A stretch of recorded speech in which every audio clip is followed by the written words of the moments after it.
Hello, good afternoon, good morning, and good evening from wherever you are watching from. My name is Comfort Olanuriti Adedibi, and I am your host on Mental Health Matters. And today we want to be talking about a topic that we feel is necessary at a time like this where we have economic downturn and turbulence here and there, high prices, food scarcity, and all that. So we want to be talking about anxiety. Let's look at anxiety. Anxiety is a mental health disorder. It is a form of fear of things that might not possibly happen or might not specifically happen. And when we are talking about anxiety, what I'm trying to say is that it is just an empty threat to our emotions, our feelings. Sometimes we are anxious for nothing. That feeling of anxiety just, come up in us and we are just feeling so anxious. And what those things we are anxious about might not really happen. It might be you have sent your child on an errand and he or she hasn't come back on time, or you are looking, you are waiting for him or her, and within that period of time you are just anxious. And so a whole lot of things would have run through your mind at that point in time. So many negative thoughts. So, and at the end of the day, the child just comes in safe and sound. And so you will now find out that within that period that you are waiting for that child, you have gone through a whole lot of anxiety. So it's just an empty threat, sometimes to our feelings. So it's like fighting a war that never exists. And do you know that 95% of what gives us anxiety might not happen, like I have explained? So it could be caused by past experience, which lead to fear of unknown. Sometimes what has happened to us in the past, the experience we have gotten, you know, our experiences that happen, event that happen at a particular point in time can give us a kind of fear, anxiety, and all that. For example, there is a time around me in my life that I just found out that things, people are just dying, and so many deaths of loved ones and all that. So it gives me a kind of fear that even little thing of sending someone on an errand gives me anxiety, because I'm thinking, maybe something has happened to this person I've sent, just because of the happenings around me at that time. So that's what anxiety can do. So when it is not contained, it becomes a disorder. So anxiety is not something to be waved aside. So when you see that it's persisting and you are not checking on it, you are not doing anything about it, and you are not, seeking out for help, it can become a kind of anxiety disorder that will affect your mental health so badly.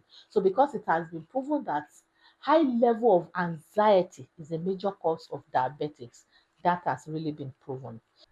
So I want us to look at anxiety and brainwave. So we have four major, waves that exist within our brain activities. We have what we call the delta, we have theta, we have alpha, and we have beta. When we are talking of delta, it is just a deep state of sleeping. You are just sleeping, deep sleeping state. That's where you are when you are sleeping deeply. That's the state in brain wave that we call theta. When we move to theta, it is a state when you are not fully awake and you are not fully asleep. So you are in between deep sleep and not sleeping at all. So when we are talking of alpha, we are talking of a calm state. You are just calm. And when we are talking of beta, we are talking of a place of teaching, like what I am doing now. I am talking to you about a particular thing and you are receiving it. So how do we now link it with anxiety? Sometimes when we are, you need to break from that work and move into the place of alpha. That is where you have calmness, where you calm yourself. In other words, you are going through a whole lot of things, and you are not breaking forth from that thing. It can really affect your mental health badly. It can give you serious anxiety. So why I mentioned that kind of four major brainwave is to let you understand that when you are walking, you know, and you feel it that you are walking, you are not having deep sleep, then you know that you need to move into the state of alpha. That is the space of calmness. Then when you calm yourself, then you move ahead to do whatever you want to do. So it's breaking from stress, breaking from feeling of anxiety, or sometimes, you know, it's necessary for us as human beings. And when we move further, we begin to see how we can do that, you know, when we feel anxious. So we have types of anxiety, like the regular anxiety, and we have the anxiety disorder. When we are talking of regular anxiety, we are talking of when you send your child on an errand and he or she doesn't come back on time, and you are just anxious and so many thoughts are coming your mind. When you have interview, and you are just anxious of, I don't even know the question, which area would they go, would they come from, what question would they ask, how will I look like, all those ones are still general anxiety that you can still manage and calm yourself down. Then when there are high prices of commodity, you don't have enough for you to get the need for yourself and for the family. Those ones are general anxiety that, you know, when you get it, it's a short time thing that you can easily work on, and you know you'll be fine. So it's general. Then when we are not talking about anxiety disorder, that one is a mental health condition that are characterized by excessive and persistent feelings of worry. It is, you know, the difference is that that one is just coming, is going, you know, you can easily overcome it. But when you have excessive and persistent feelings of worry, you are just worried, the worries are there, you are just having it, and you are having fear. The fear is there, deep fear, deep sorrow, all those things, you know, that interfere with a person's daily life, then that is what we call anxiety disorder.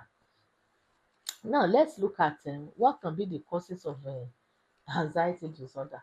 You know, some people, we can't say family history, because sometimes some people do not agree with that, because anxiety does not really come with family history in all cases.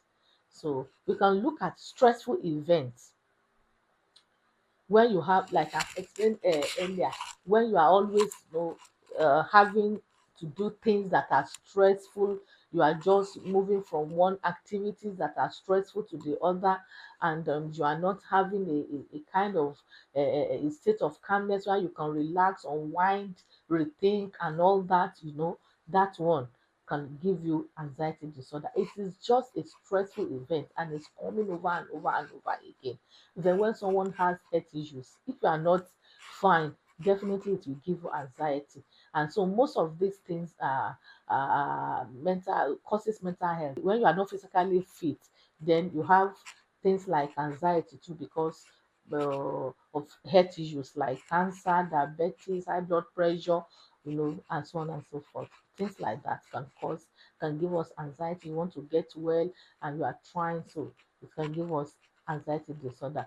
Then substance use, when you keep on using, you know, abusing substance, taking things that will just work on you for some time, and will give you a kind of anxiety later.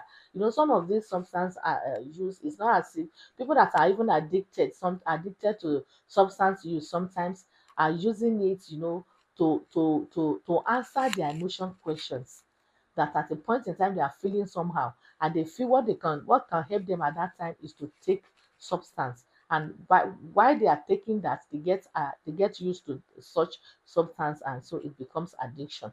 So most times it is like that. And so when you now take substance abuse, and if it wears off, then you go back to higher level of anxiety, so it causes anxiety disorder. What are the symptoms, you know, of anxiety disorder that will differentiate it with the regular anxiety? Is the when you begin to have increased heart rate and heavy breathing, palpitation, you are anxious, your heart, your chest is tightening, you are feeling pain, you have tightening sensation, you are feeling pain in your chest, then you have increase in your muscle tension, then there's palpitation, heavy breathing, increased heart rate. All these things are symptoms. It has happened to me before, I've experienced it before. You know, when you are anxious, and it's burdened all over you because of some events around you that you cannot you cannot manage at any point in time, it gives you all these symptoms. So when you begin to see these symptoms, you should know that it's anxiety disorder, you know, it's coming or is setting in. Then you have to do something to help yourself at that point in time. So, what are the coping strategies for anxiety? Number one thing is that you must identify and learn how to manage your triggers. For example, things are high, prices of commodities are high, you don't have enough to buy whatever all your needs, then you and it's giving you issues, giving you anxiety. Then at that time you know that okay, not having enough money is my trigger. Then you look at what you can do at that point in time. Either you improvise, either you manage what you have, either you talk to yourself, I can only get this now. You know, this talking thing is very fine. What are your triggers? Is it lack of money? Is it that okay, you have issue in your relationship? In that relationship, what triggers you? Is it when your husband is nagging? You know, all those things. When you identify all those triggers, and it is when you identify it and you can list them and you can work on them. There's what we call think the thinking in CBT. You are just the thinking. Okay, you have anxiety. You have been thinking of a particular thing and it's giving you anxiety. Okay, now you want to overcome it. Just sit down and begin to think about what you are thinking. That's what that methodology is saying. So you sit down, you say, okay, what am I thinking about? And you begin to think about it. Okay, I'm thinking of how to pay my children's school fees at a time like this, and it's giving me anxiety. Then I say that okay, I want to pay my children's school fees. What can I do now? Should I go and talk to the teachers, the proprietors, the owner of the school that it should give me time? What should I do? Should I, expand my sources of income? Should I borrow? All those things you are thinking. As you are thinking and you are trying to resolve it, it makes it will bring down your anxiety. So that's why identify your trigger, learn to manage your trigger is very essential. Then sometimes when you see that it's becoming anxiety disorder, the best thing for you is to try therapy. You can speak to a therapist, you can speak to people that will help you. You can do a whole lot of therapy that will help you. If you don't know the therapy, you can talk to therapists to let you know. And most times, let me teach you one or two therapy that you can do when you are, anxious. Number one is that you can do what we call box breathing. I think in one of our videos, I've mentioned this. You are just breathing, you breathe in and you out through your mouth, and you are just counting 1, 2, 3, 4. You start again 1, 2, 3, 4. You start again 1, 2, 3, 4 until you have the shape of a box. That's why we call it box breathing. By the time you do that, it calms your nerves. It work wonders inside of you. So because it will calm your nerves and the anxiety will go. So that's the therapy. One of the therapies, anyways. Then you can one thing about this anxiety disorder is that it works, with depression. When you are talking of depression, we are talking of it can be one of the symptoms of a depression, you know. And so when you know that it's becoming persistent, where we are coming from, we say when it is persistent, that's where it's different from the general anxiety. So when it is persistent and the symptoms is coming, insomnia is coming, you are not sleeping well, you are not eating well, you are isolating, is affecting you like that, then you can talk to a psychiatric doctor. So you can call them for medication and all that. Another strategy is that you can do exercise. I don't know, it works wonder. In one of my training, we were taught that massaging, when you do good massage, it helps your mental health. So exercise is one of the greatest way to have or to overcome anxiety. You are just there, you can do yoga, you can do um just little thing, jumping, all those exercises that can help you. Whenever you engage in exercise, it helps your mental health, especially it's allow you to overcome anxiety in most cases. Then there's another method of therapy that we call grounding techniques. This one we call it a 3-3 rule. That is, then what you do there is to list three things. One thing about therapist or a coach is that you go through these things to heal yourself. so that you too, because every one of us, go through anxiety or mental health issues when care is not taken.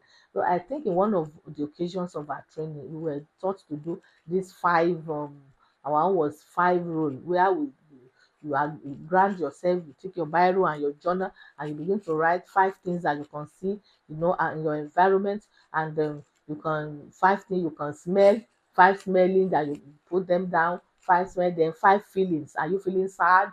Are you feeling good? Are you feeling happy? All those things. When you do those things, you ground yourself and you do it. It will bring, it's a kind of creating a kind of doing a kind of mindful exercise that will help you overcome anxiety. Another thing is socializing. You have to socialize. If you don't socialize, your mental health will be zero.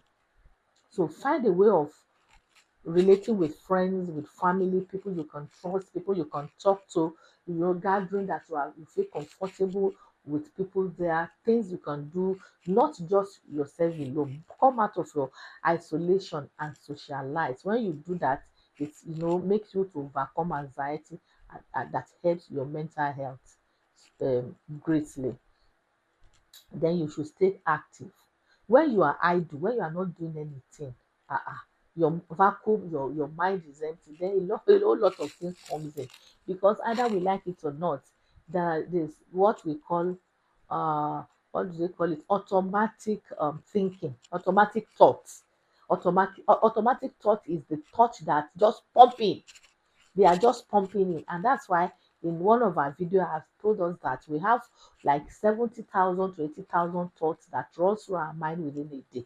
So that is where we have this automatic thoughts that just pumping. So if you are not active, you you begin to experience the kind of thoughts that will be coming, because you are idle, you are not doing anything, your mind is empty. Is it not when you are writing that you want to see if you are writing well? Is it not when you are in school that you will know that, okay, I'm learning for something? When you are not doing something, when you are not active, anxiety can really overcome you, and it will affect your mental health badly. Then sometimes they say diets, what you take also can help you, and some supplements also can help you, to overcome anxiety. So I want to conclude by telling us that anxiety is like a car racing out of control. For example, you have a car and you are just driving the car, you are just driving it, no, you are not stopping, you are not stopping, you are just racing it, you are controlling it, you are just moving. And when you do that, you find out that something can happen to the engine of that car. So anxiety is like that. It's like a car racing out of control.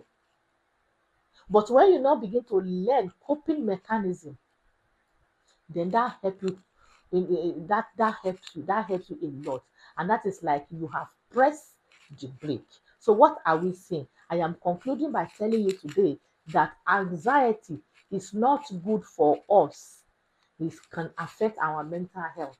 And it is like a car that you are just using a car, no stopping, you are not applying brake, you are not pressing the brake, and you are just using it, on and on like that. Then you know what can happen to that car. So the same thing can happen to our body, our body, our mental health, and our physical well-being. So for us to have good physical well-being and good mental well-being, we need to apply brake to our system, so that we we overcome anxiety, because either we like it or not, anxiety is a common thing. It's common to every one of us.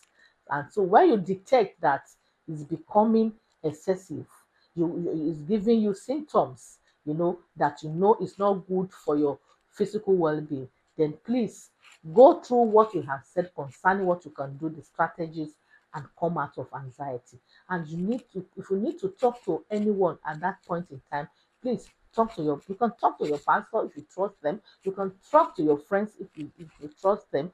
But if you are not speaking out, it will really, really, really be bad on us. So please learn to apply brake, when the need arises. When you need to do that, please press your brake. Don't use your car Don't use your body like a car without control. So we'll see you in our next video. Kindly like, kindly share, and kindly comment for feedback. And you can also talk to us if you need to talk to a therapist. By the grace of God, we have been doing the work and we have testimonies from our client. Thank you for watching. See you in our next video. Bye.